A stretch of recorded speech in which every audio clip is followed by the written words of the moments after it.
அப்பாடி லட்சுமி, இப்படி வாழ மயிரமா இருக்கவ நீ ஏன் பக்கெட்ல தண்ணி கொண்டு வர?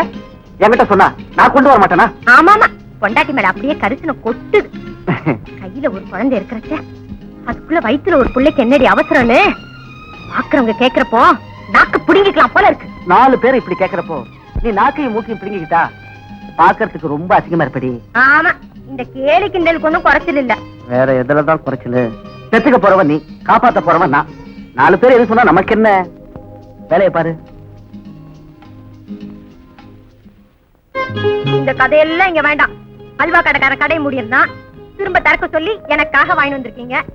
உலகத்திலேயே யாருக்கும் கிடைக்காத ஜாதி மல்லி, அதுவும் எனக்காக வாங்கி வந்திருக்கீங்க. வேண்டாங்க. வேணாமா? அல்வா வேணாம், ஜாதி மல்லி வேணாம். ஏங்க இந்த பச்சை உடம்புக்காரி இப்படி படாத பாடுபடுத்துறீங்க? அண்ணுமா, செல்ல குட்டி மானின்னு அண்ணுமா. குழந்தைகிட்ட மட்டும் கொஞ்சற, புருஷன்கிட்ட மட்டும் கொஞ்சம் கூட ஆக்கும். குழந்தைய கொஞ்சலாம் ஒண்ணும் ஆகாது. ஆனா அங்க கொஞ்சனா பேசாம படுங்க. ஊர்ல எந்த பொண்டாட்டியும் பிள்ளையே பெத்துக்கிறது இல்ல. இவன் மட்டும்தான் புதுசா பிள்ளை பெத்துக்கிற மாதிரி சலிச்சுக்கிறான். ஆமா, உன்ன முனுக்குன்னு கோவம் வந்துடுறது. அப்புறம் நைஸா வந்து கணக்கு பண்றது. லட்சுமி, ஒரு அருமையான அடல் சொல்லி. ஐயோ, தயவு செஞ்சு அடல் சொல்லி ஜோக்கெல்லாம் எனக்கு வேண்டாம் சாமி. லட்சுமி, இது மாதிரி ஜோக்கெல்லாம் கேட்டு சிரிச்சாதான் உடம்புல வியாதியா வராது, தெரியுமா? ஐயோ, உங்க ஜோக்க கேட்டா எனக்குத்தான் முதல்ல வியாதியே வரும். வியாதியா? என்ன சொல்ற? நீ நல்லா ஜோக் அடிக்கிறியே, இத கேளு. ஒரு புருஷன் பொண்டாட்டி. உங்க ஜோக்ல புருஷன் பொண்டாட்டி தவிர வேற யாரும் வர மாட்டாங்களா? அதுலதானே திருல இருக்கு. 2 பேருக்கு கேடமாச்சு. முதலிரவு சாந்தி முகூர்த்தம். பொழுது விடிஞ்சது. உடனே புருஷங்காரன் விறுவிறுன்னு எழுந்திருச்சு ட்ரெஸ் எல்லாம் மாட்டிக்கிட்டு 100 ரூபாய் எடுத்து அந்த அம்மா கிட்ட கொடுத்தான். உடனே அந்த அம்மா 100 ரூபாய் வாங்கி பேக்ல வச்சுக்கிட்டு இந்தாங்க மீதி 50 ரூபான்னு கொடுத்தா. புரியல? அதாவது 2 பேருமே கல்யாணமானதை மறந்துட்டு பழைய ஞாபகத்திலேயே நடந்துகிட்டாங்களாம்.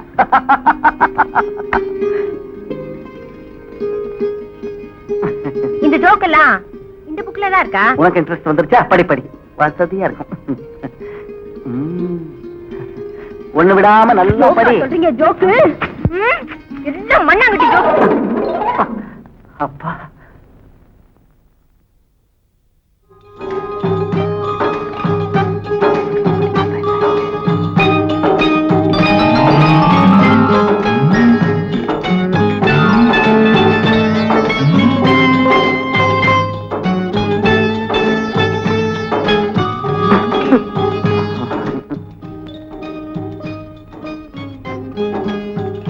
என்னங்க ஏன் இங்க வந்து படுத்திருக்கீங்க?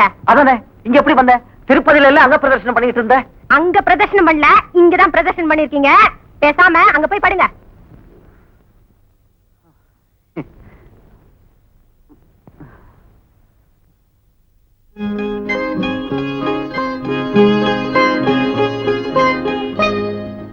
என்னங்க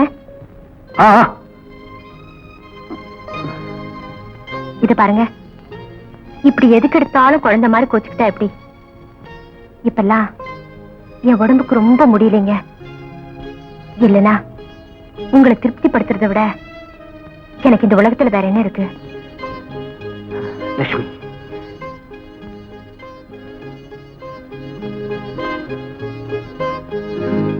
பரவாயில்லையே, சில சமயம் உங்க ஜோக்கே பள்ளிக்கலைனாலும் சும்மா கோவம் வந்த மாதிரி நடிச்சு உங்க மனைவியை நைஸ் பண்ணிடுவீங்க போல இருக்கே. ஆமா. அப்புறமா? ஆமா, நான் தெரியாம தான் கேக்குறேன். ஒவ்வொரு வருஷமும் ஒரு பிள்ளை பெத்து கொடுக்கறதா ஏதாவது அக்ரிமெண்ட் எழுதி கொடுத்திருக்கியா? இல்ல உன் புருஷன் தான் உன்னை பிள்ளைய பெக்கிற மிஷன் நினைச்சிட்டாரா? இல்ல டாக்டர், அது என் வீட்டுக்காரர். ஆம்பளைங்கன்னா அப்படிதான் இருப்பாங்க. ஆசை அடக்கவும் தெரியாது, பாசத்தை மறைக்கவும் தெரியாது. நாம தான் உஷாரா இருக்கணும். நான் ஏற்கனவே சொல்லியிருக்கேன்ல, உன்னுடைய கர்ப்பப்பை பலகீனமா இருக்கு. இந்த நிலைமையில ஒவ்வொரு வருஷமும் குழந்தை பெத்துக்கிறது ஆபத்துன்னு. சரி, வீக்லி ஒன்ஸ் இங்க வந்து இன்ஜெக்ஷன் போட்டுக்க. இந்த மாத்திரையெல்லாம் வாங்கி சாப்பிடு.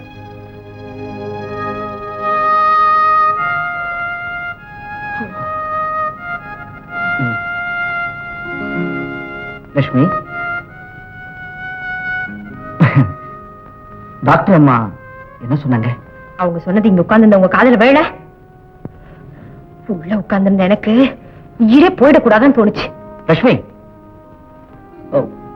நீ சொல்றதானே? என்னத்த சொல்ல சொல்றீங்க? எங்களை மாதிரி ஏழைங்களுக்கு இலவசமா கிடைக்கக்கூடிய ஒரே ஒரு என்டர்டெயின்மெண்ட் இது ஒண்ணுதான் சொல்ல வேண்டியதுதானே? என்ன மன்னிச்சிருங்க, வாங்க போலாம். என்னடி மாச்சு? சும்மா இருங்க பாட்டி, வந்தேன்னு தொடானப்பா போச்சு. இவ ஏதோ கசு புசுண்டி போறாள. ஆண்டவனே, நான் என்ன பண்ணுவேன்? பாட்டி, லட்சுமிக்கு என்ன ஆச்சு? அட, நீ நல்லா இருக்க, வாய் வயிறுமா இருக்க பொண்ண வீட்டுல விட்டுட்டு வண்டி ஓட்ட போயிட்டியா? ஐயோ, அதை விடுங்க பாட்டி. இப்ப லட்சுமிக்கு அப்படி இருக்கு. எனக்கு என்ன தெரியும்? என்னமோ ஆபரேஷன் சொல்லி இந்த அறைக்குள்ள கூட்டிட்டு போனாங்க. நாம வணங்குற கருமாரி தாய் நமக்கு துணையா இருந்து காப்பாத்துவாங்க.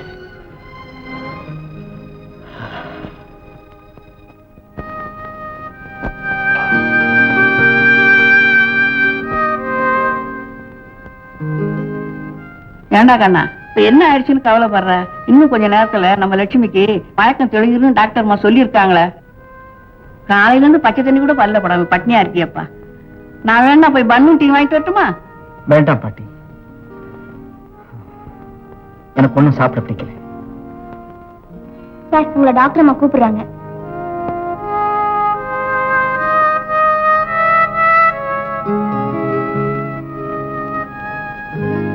வாங்க மிஸ்டர் கண்ணன், உட்காருங்க. நீ போமா.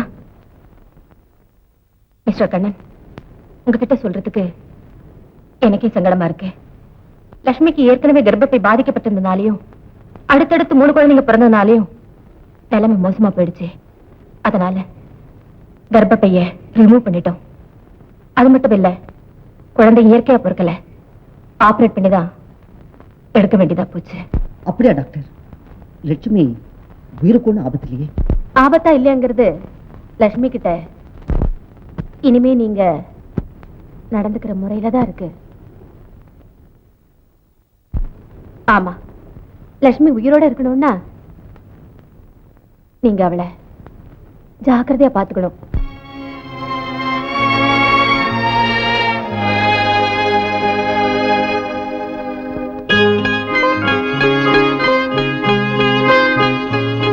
லட்சுமி, இது என்ன தெரியுமா? திருநெல்வேலி ஸ்பெஷல் அல்வா. கடைக்காரன் கடை மூட்டான். விடுவேனா? மறுபடியும் கடையை திறக்க சொல்லி வாங்கிட்டு வந்து எல்லாம் உனக்காக தான். இது என்ன தெரியுமா? மல்லிப்பூ. சாதாரண மல்லி இல்ல, ஜாதி மல்லி. இதுவும் உனக்காக.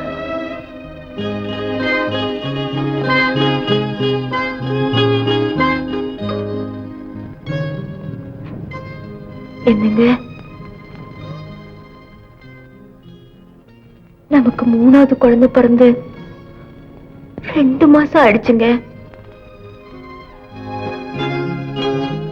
ஒவ்வொரு குழந்தை பிறந்ததும் 2வது மாசமே என்னை விட்டு பிரிஞ்சிருக்க முடியாத நீங்க மல்லிப்பூவையும் அல்வாவையும் வாங்கிட்டு வந்து ஏதாவது ஒரு ஜோக்க சொல்லி உங்க ஆசைக்கு என்ன என்னங்க வைப்பீங்களே. இப்ப ஏதாவது ஒரு ஜோக்கு சொல்லுங்க. இப்ப ஒரு ஜோக் சொல்ல, அந்த புஸ்தகம் தான் இல்லையா லட்சுமி? நீங்க ஜோக்கா சொல்லிக்கிட்டு இருந்தீங்க, இப்ப நான் நம்ம வாழ்க்கையை பத்தி சொல்றேங்க. உங்களுக்கு ஒண்ணு தெரியுமா? செலவாளி சீக்கிரத்துல ஏழை ஆயிடுவான், சேமிச்சு வைக்கிறவன் பணக்காரன் ஆயிடுவான். எங்க சேர்த்து வைக்கல, அதனால இப்ப நாம சேர முடியல. எனக்கு மனைவியா இருந்து இன்பத்தை கொடுக்க முடியலங்கிற ஒரே ஒரு காரணத்துக்காக லட்சுமி என்ன இன்னொரு கல்யாணத்தை பண்ணிக்க சொல்லி எவ்வளவோ கெஞ்சினா. ஆனா நான் அதுக்கு சம்மதிக்கல. அவ்வளவு கட்டுப்பாடா கொஞ்சம் கூட சலனத்துக்கோ சபலத்துக்கோ ஆளாகாம இருந்தனா, அன்னைக்கு முதலா உன்னை பார்த்தப்போ எப்படி உன் மேல சபலத்துக்கு ஆளானேன்னு இப்ப நினைச்சு பார்த்தா கூட என்னால புரிஞ்சுக்கவே முடியல. ஆனா ராணி, ஒரு உண்மையை மட்டும் நான் உங்ககிட்ட ஒத்துக்கிட்டுதான் ஆகணும். சராசரி மனிதனுக்குள்ள உணர்ச்சியை விட எனக்கு கொஞ்சம் அதிகமாவே இருக்குங்கிறத நான் உணர்றேன். ஏன்னா ஒரு நாளைக்கு என் டாக்ஸில பலவிதமான பேசஞ்சர்ஸ் ஏறுறாங்க. அதுல இந்த உலகத்தை வெறுக்கிறவனும் ஏறுறான், இந்த உலகத்தை உல்லாசமா அனுபவிக்க துடிக்கிறவனும் ஏறுறான். வெறுக்கிறவனை விட அனுபவிக்க துடிக்கிறவன் தான் அதிகமா இருக்கான். அதனால மெஜாரிட்டி மைனாரிட்டி அடிச்சிடும் இல்லையா?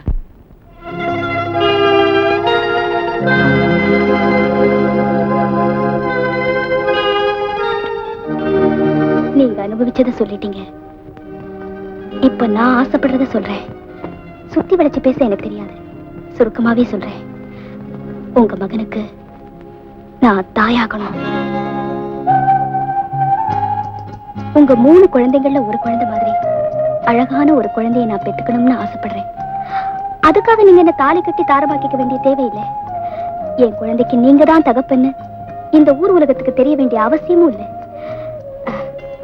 என் உள்ளத்துக்கு தெரிஞ்சா போதும். அந்த பாக்கியத்தை எனக்கு கொடுப்பீங்களா?